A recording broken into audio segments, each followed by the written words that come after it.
gostaria que você fosse ali em Josué no capítulo 3. Essa passagem aqui do capítulo 3, o livro de Josué, ele conta o começo da entrada do povo de Deus, depois de 40 anos no deserto, a entrada do povo na terra prometida, né, que Deus prometeu, falou ali a Moisés, levou 40 anos para isso acontecer.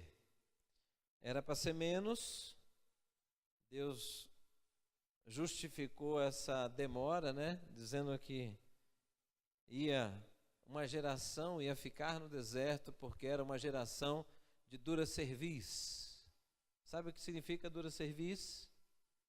Dura cerviz, você até pode, assim, indo pela palavra, assim, é duro de servir, né? Não, mas dura cerviz é aquela pessoa que não se curva. Quer dizer, que não se humilha, que não se coloca debaixo de autoridade. Então era um povo de dura cerviz, era um povo difícil. Interessante, né, a gente pensar, porque é um povo que viveu coisas tremendas, sinais maravilhosos, grandiosos, Deus tirando eles do cativeiro, mas foi passando um tempo, o povo foi ficando duro. Nós vemos isso no percurso da história, não só nesse tempo, nós vemos isso na história toda do povo de Deus, nós vemos isso hoje, né? Ao nosso redor, nós vemos coisas desse tipo acontecendo. Isso é natural do ser humano, mas é maravilhoso também ver que a palavra do Senhor, ela nos alerta, ela nos anuncia o plano maravilhoso de Deus, as consequências de andar com Ele, as consequências de não andar com Ele. E no capítulo 3, a parte muito famosa, né, aquela travessia, né, quando vai acontecer a travessia do Rio Jordão, antecedendo, né, essa travessia, acontece um momento diferente. Toda a travessia na palavra de Deus, ela tem uma expressão simbólica, quer dizer, de fato aconteceu a travessia do mar, a travessia do Rio Jordão. Já houve outros lugares que tinha que a palavra atravessar. Quando você vê esse momento de atravessar águas, segue mudanças. E é interessante que para atravessar, sempre se vê dificuldade para atravessar. Atravessar o mar tem dificuldade, lógico, né? Atravessar o Rio Jordão, você vai falar assim, bom, com certeza não era água na canela, né? Senão não tinha o pessoal encontrando dificuldade nisso, tendo que o rio se abrir e tal. Mas nós vemos dificuldade, uma expressão de dificuldade, um obstáculo que antecede um momento novo, algo novo que vem de Deus na vida do seu povo, portanto na nossa vida. Então vamos começar já assim. Irmãos, quando encontra-se dificuldades na tua vida, preste bem atenção, não é tempo de você fugir, não é tempo de você achar que isso aqui é uma cilada. Você só pode dizer isso se Deus te revelar. Por quê? Porque se essa situação chegou na tua vida, é porque Deus permitiu. Não é verdade? Deus permitiu.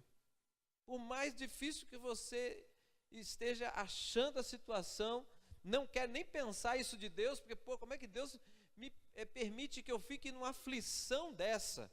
Irmãos, nós temos aflição quando nós estamos inseguros, quando nós não conseguimos confiar em nós e não conseguimos ver um recurso a mais, alguém que possa nos socorrer. Nós ficamos aflitos. A aflição vem disso. Não significa que seja um grande problema.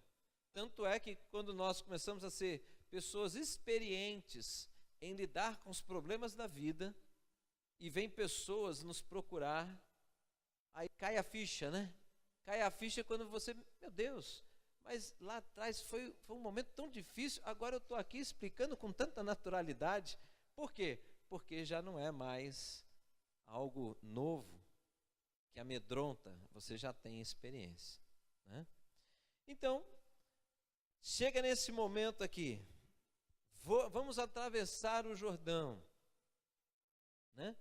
Mas aí já se sabe que depois do Jordão tem um obstáculo muito mais do que Jordão.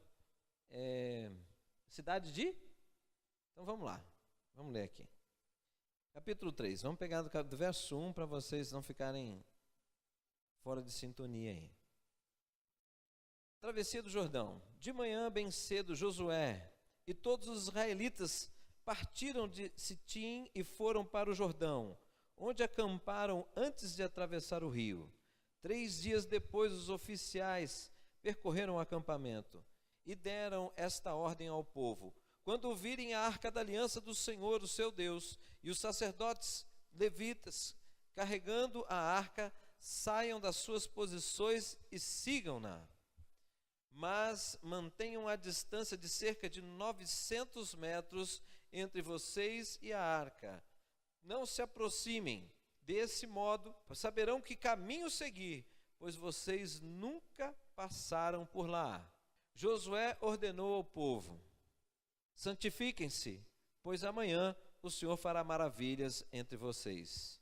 E disse, aí ele vai dando algumas instruções, mas o que vai ter mais à frente? Depois da travessia, depois do capítulo 4, né? Você vai ver no capítulo 5, a queda da cidade, das muralhas, não da cidade, das muralhas de Jericó, que era a cidade, a primeira cidade, aquela terra, Canaã, a terra prometida, não era uma terra vazia, era uma terra habitada. Então, Deus deu uma promessa de um lugar que eles teriam que conquistar. Tudo bem? Porque estava habitada. E um primeiro desafio não era um desafio pequeno, era enorme. Uma cidade fortificada, né? Então eu queria dizer aqui, este é o ponto. Versículo 5. Josué ordenou ao povo: santifiquem-se, pois amanhã o Senhor fará maravilhas entre vocês. Irmãos, a palavra do Senhor, ela, quando nós lemos, ela vai nos dando tantas instruções, ela conta de fatos acontecidos há tempos atrás, muitos anos atrás, coisas tão grandiosas, tão maravilhosas, situações que nós ficamos assim até desejosos de ver, né? Ver acontecer diante dos nossos olhos, ver acontecer na nossa vida, mas às vezes nós olhamos para aquilo que a palavra fala e para aquilo que nós estamos vivendo, e às vezes nós achamos que isso é distante. Que é distante. Irmãos, as pessoas estavam num momento difícil, eles estavam deixando de seguir um líder que eles seguiram há 40 anos. Um líder que eles viram ser usado lá no Egito com sinais e maravilhas. No meio desse deserto de 40 anos, eles viram Moisés entrar na tenda do encontro, um lugar onde se buscava o Senhor. Moisés entrava ali, eles viam manifestação sobrenatural sobre a tenda do encontro, onde descia uma nuvem de glória sobre aquela tenda e Deus falava com Moisés. As pessoas ficavam paradas na frente das suas tendas, observando o que estava acontecendo. Então Moisés era uma expressão de um líder que se confiava. Havia uma confiança muito grande em Moisés, apesar de alguns não confiarem. Havia aquela nuvem sobre eles de dia, havia coluna de fogo. Tudo isso Moisés mostrando a eles que era Deus no cuidado e na condução do seu povo. De repente Moisés morre. Eu fico imaginando essa cena. Cadê meu referencial? Cadê meu líder? Cadê aquele que é o representante de Deus aqui no nosso meio? Tinha Arão também, sacerdote. Mas Arão aparece algumas vezes, a expressão maior ali é sempre Moisés. E aí Josué assume. Josué fica amedrontado, ele fica preocupado, porque, poxa, substituir Moisés não é brincadeira. E Deus diz, olha, fica tranquilo, Josué, que eu vou fazer com que as pessoas saibam que eu sou com você, né? E aí vem essa orientação: santifiquem-se, pois amanhã o Senhor fará maravilhas entre vocês. Eles sabiam, porque havia pessoas dentro da estrutura do povo, havia aqueles que de vez em quando iam à frente para ver o que havia lá e trazer a notícia. Isso é uma forma de segurança, né? Então eles sabiam que havia Jericó ali. Olha que interessante, uma cidade fortificada, eu acho que gerou já a grande preocupação, né? Já vamos começar tendo que enfrentar algo que... problema. Deus fez eles darem a volta? Não. Ali estava dentro do plano de Deus. Mas Deus disse, santifiquem-se. Você sabe o que significa santificar? Eu vou fazer de uma forma muito simples, muito prática para nós. Não vamos falar hoje sobre jejum, nada disso. Mas a razão de jejum, ou a razão de santificar-se, que não necessariamente tem que ter o jejum. Santificar, resumindo, significa se aproxime de Deus. Porque Deus é. Para você se aproximar dele, você tem que se santificar. Então, se aproxime de Deus. Pare tudo que você está fazendo. Nós vamos parar agora. Nós vamos buscar o Senhor. E buscar o Senhor, irmãos, muitas vezes nós esquecemos que Deus é santo.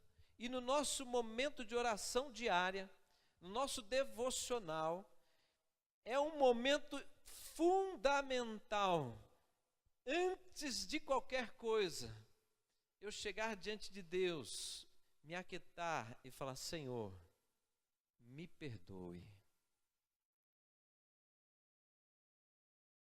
Nós estamos esquecendo de que aonde existe ausência de santidade, existe distanciamento de Deus.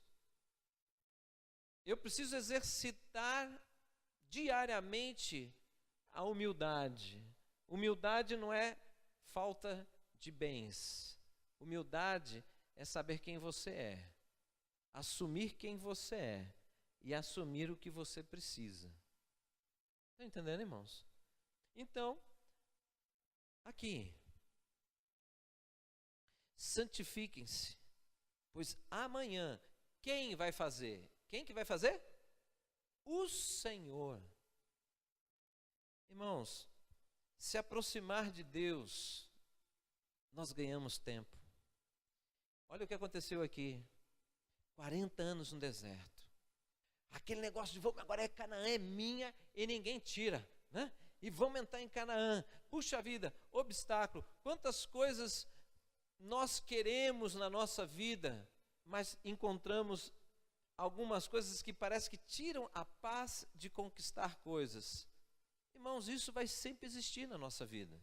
Principalmente se você é uma pessoa mais arrojada, uma pessoa mais ousada, que se lança em situações novas, você sempre vai ter um tremorzinho no joelho.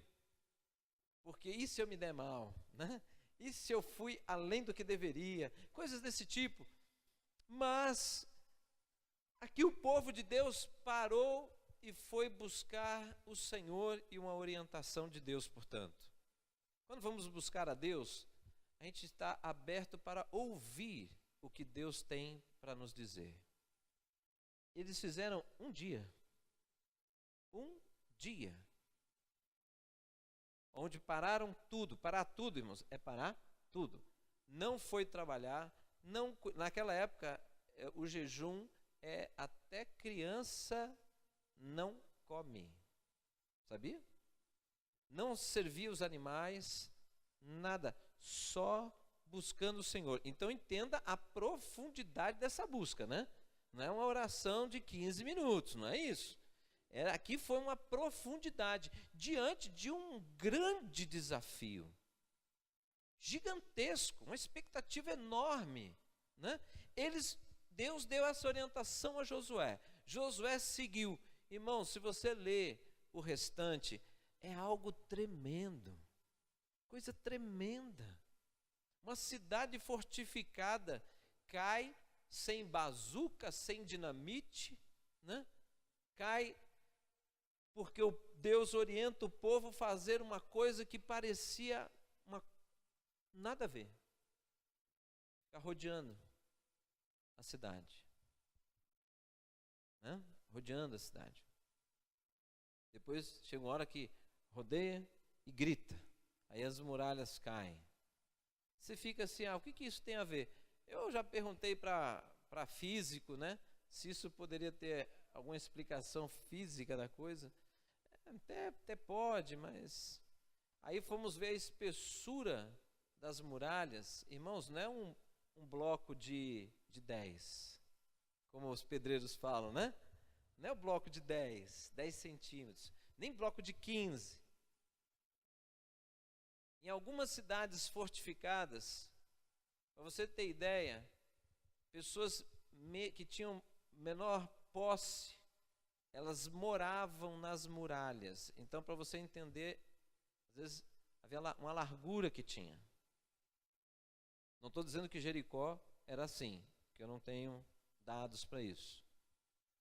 Mas uma cidade fortificada não era, com certeza, um bloco, um muro de casa que nós vemos hoje. Tá? Então foi sobrenatural. E eu fico maravilhado com Deus. Porque hoje, Deus ele entra com a sua providência dentro das nossas necessidades. Se a tua necessidade não é um grande milagre, então não será um grande milagre. Mas se é milagre, como nós podemos descobrir e viver esses momentos tão maravilhosos com Deus, mas como o mundo, né, a nossa geração nos ensinou coisas tão ruins, coisas tão distantes de Deus. Quando nós estamos aflitos, nós ficamos agitados. Quando na verdade Deus nos ensina, quando você ficar aflito, se aquiete na minha presença. Totalmente diferente, mas lemos um texto que é verdade e mostra que vale muito a pena aprender esse princípio. Por mais que seja difícil hoje, mas eu tenho que mudar hábitos, eu tenho que mudar coisas dentro de mim, porque jejum no Velho Testamento era um hábito do povo. Por isso que você lê algumas coisas que as pessoas falam assim, apregoai um jejum santo. Todo mundo participava. Era hábito. Então, hoje nós temos várias dificuldades. Encontramos dificuldades para algumas coisas que são princípios de manifestações do mundo espiritual da parte de Deus na nossa vida. Encontramos dificuldade de entrar nisso, porque recebemos uma informação por muito tempo de uma cultura que está longe de Deus. Mas nós temos que nos ajustar. Por quê? Porque orar ganha-se tempo. Mas lembre-se, orar não é simplesmente apresentar suas necessidades a Deus. Orar, o mais valioso de orar, é você se imaginar entrando na sala real, onde tem o trono de Deus, e você vai ter uma audiência com seu rei. Estão entendendo? E eu vou falar para você que é bom demais isso. Porque isso é real, irmãos. Mas uma coisa é certa, espiritualmente, quando você invoca o nome do Senhor de todo o seu coração, o céu se abre e o Senhor é com você nesse momento. Na verdade, Deus está em nós. Mas quando fala-se que quando você invoca o nome do Senhor, e eu falo que o céu se abre, é porque ele se abre mesmo. E começa a ter um mover do céu sobre a tua vida, coisas que são necessárias você receber, vai receber. Coisa que você nem sabe, está recebendo. Porque Deus, Ele sabe das tuas necessidades. Quantas vezes eu passei semanas orando por pessoas da igreja e nem orei por mim. Mas aquela semana coisas foram sendo resolvidas por Deus. E eu falei assim, Deus, o Senhor me presenteou porque eu nem falei com o Senhor sobre isso. Aí só vinha a lembrança do versículo, né? O Espírito Santo de Deus falou assim, mas eu conheço as tuas necessidades. Então nós temos que começar a buscar ter de novo, ou com mais intensidade, o encontro com aquele que tem prazer em estar com você. Né? Prazer em estar. Então quando eu falo santifiquem-se, o profeta Isaías, um dia ele declarou assim, olha, os vossos pecados fazem separação entre vocês e o vosso Deus. Então nós encontramos no Velho e no Novo Testamento a importância de eu tenho pecado, tenho, mas não entra assim de qualquer jeito, você não está reconhecendo a realeza, o senhorio, a majestade do Senhor, quando você quer entrar na presença dele de qualquer jeito. Né? A palavra de Deus não fala que você foi chamado para uma festa e que deve usar vestes de festa. As vestes de festa, não é todo mundo vir com a melhor roupa na igreja, não é isso, né? Mas é você se preparar para entrar na presença de Deus. Quando Deus vê que você tem este cuidado, já está abrindo o céu sobre a tua vida, sabe por quê? Porque o princípio do maior envolvimento com Deus chama-se obediência. Então, quando você entende que a palavra de Deus está escrito e você aprendeu isso, eu não vou fazer diferente, porque o que está escrito é isto. Hã? Irmãos, Jericó, o impedimento caiu. Quantos impedimentos podem existir na minha vida e na sua vida, na nossa caminhada sobre a terra? Porque quando nós estivermos na glória, irmão, não tem mais nada que impeça. Mas enquanto nós estivermos aqui, o mundo jaz no maligno. Mas Deus tem um plano. Mas o mundo jaz no maligno. Mas Deus tem um plano. O mundo jaz no maligno. Mas Paulo disse que Deus iniciou uma boa obra na nossa vida, Ele vai completar. Mas a palavra de Deus também diz que existe aquele que está ao nosso derredor esperando uma oportunidade que possa nos tragar. Então como é que vai ser? Aí tem gente que fica num parafuso com isso. E eu digo a você o seguinte, se aquiete. Vai se santificar. Por quê? Porque o que a palavra de Deus diz, aqui no momento de Jericó, antecede Jericó, e mais para frente, toda a palavra de Deus, o povo que andou em santidade viveu a glória de Deus. O povo que consagrou sua vida, que consagrou seus pertences a Deus, eles viveram a glória de Deus. Então, oração ganha-se tempo. Oração não é perda de tempo. Tempo de oração, você está ganhando tempo no seu relógio. Muita coisa vai acontecer com mais facilidade. Outras você nem vai mexer e Deus vai te abençoar. Por quê? Porque Ele não está preocupado no quanto que você precisa de coisas, mas Ele está preocupado em levar você a viver uma vida com Ele. Entendem isso, irmãos? A vida com Ele. Não existe tesouro maior. Este é o maior tesouro. A vida com Deus. Quem anda com Deus não tem falta de nada. Aleluia. Amém? Vamos orar? Glória a Deus. E eu gostaria que você chegasse em casa e refletisse um pouquinho sobre esse santifiquem-se, pois amanhã o Senhor fará maravilhas no meio de vós. Começa a fazer esse processo na sua vida em relação à sua causa. Amém? Pai, em nome de Jesus. Senhor, neste momento nós estamos colocando diante do Senhor a nossa causa. Senhor, alguns aqui precisam de resposta.